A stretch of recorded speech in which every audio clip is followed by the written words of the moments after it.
Phytoman channel, and today we are going to look at a humidifier called the Humidifier Magic Shadow. I think they just want to call it Magic Shadow, but that's what they called it. It's small. This is the box that came in. This is the entire unit. Real quick, it's 5 volts DC. I mean, basically it runs off of a USB cable, so not a lot of high energy usage out of this thing at all. But the cord looks awkward the way it's placed there. In the photograph, they don't really show the cord. It looks pretty cool. I mean, it looks cool, but the cord is awkward in that position. It has a reservoir for the water that unscrews from the bottom. Holds 400 milliliters or 7 ounces of water, a little less than a cup. Not a lot of water. 40 milliliters per hour is what this thing puts out, so supposedly 5 hours. In my experience, it's been about 4.5 hours here, and that's in the full steady mode. This part comes right off. This is the power head. There is a wick, which brings the water up to whatever happens in this ultrasonic head here. In the instructions, they don't really mention that the wick needs to be replaced every month, but I found that out elsewhere. Okay.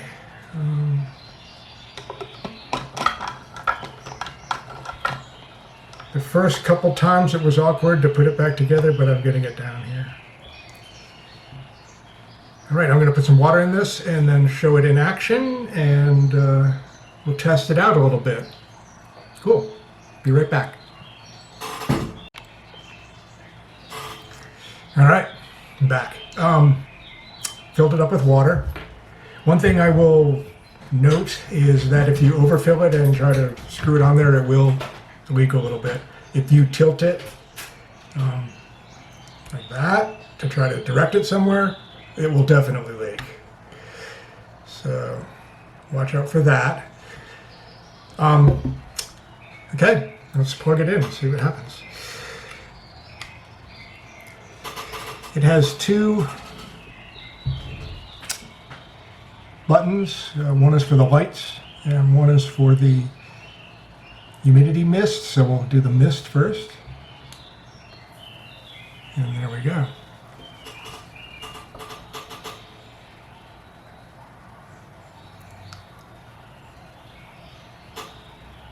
It puts out a decent amount of mist. Just not for very long.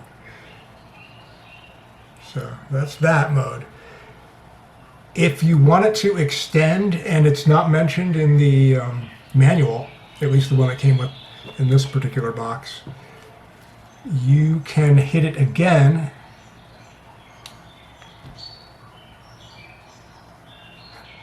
There we go.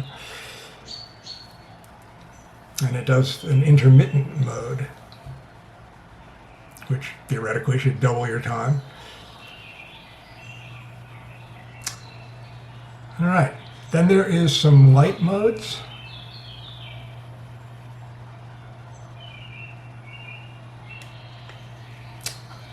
The flashing mode.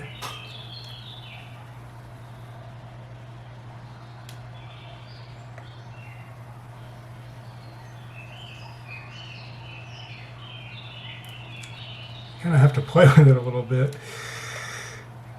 There we go.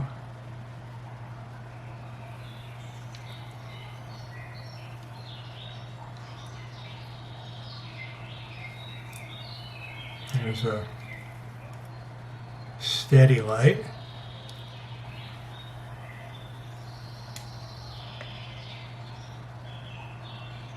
One more time.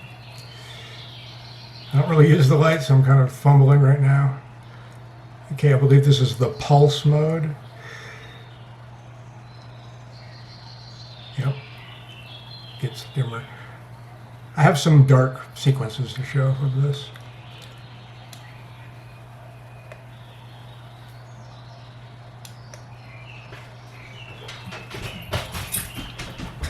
Okay, and there's one other mode which it's not doing right now called night light. I call it radium mode, and you'll see that when I show that. All right. So I'm going to set out some sensors, and we'll see how this thing does over some distance and over time. And then we will also show kind of some applications that it can be used for. Overall, it's really small. That's probably its biggest detriment. The plastic, I could easily see myself breaking this, so you need to be careful with that. Yeah, the cord placement is a little funky.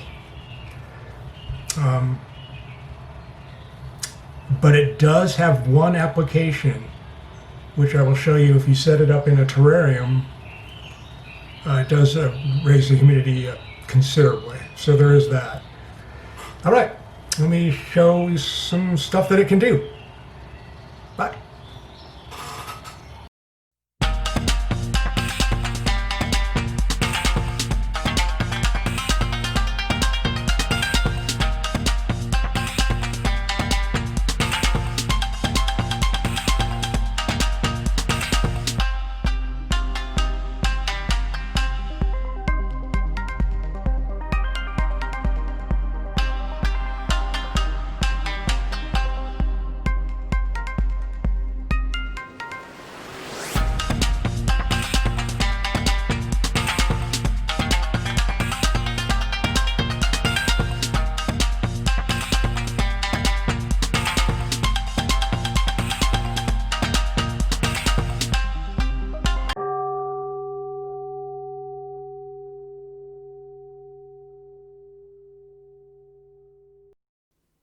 Here we're doing the distance test. So I have set 3 identical hygrometer humidifier units all in a row. I reset them all so we can get the min-max correctly, and then I hit start. And then I've allowed it to run until all 400 milliliters of water had been discharged from the unit. It starts to react pretty quickly. You can see the middle one just went up a few points. There you go. All right, at the end, about 4.5 hours later, we did get some results. The closest one only went up to 65%, which is good, above 46, which it started at. The middle one was at 72%, which is definitely decent for plants. And that's quite a raise from 47%. And the furthest one only went up to 63%. I know this is all kind of predictable results. However, when I started working with the terrarium, I found a real good use for this thing. With the little propping up, I arranged it to drop the mist into the terrarium, which raised it up to 74%. Then I took a risk and put the whole unit in an open terrarium, with not enclosed, just to see how high it would go, which is pretty high. And those conditions just looked like Ecuador, mountaintop, 59 degrees, 81% humidity. So I went downstairs and grabbed a couple plants. Because, yeah, for a couple hours a day at least, they would really like these kind of conditions. While the plants are digging it in there, outside it's 46% humidity and 64 degrees. Notice that it's cooler inside the terrarium. That's the evaporative effect. Even without the humidifier running, just the pebbles evaporating will do that. So that's pretty cool. There are actually a lot of plants that really do like those kind of conditions. 91% is as high as it got.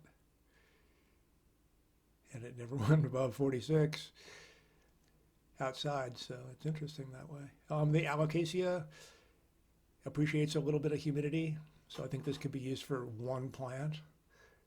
Works okay. And a grouping of plants. It's okay for that as well.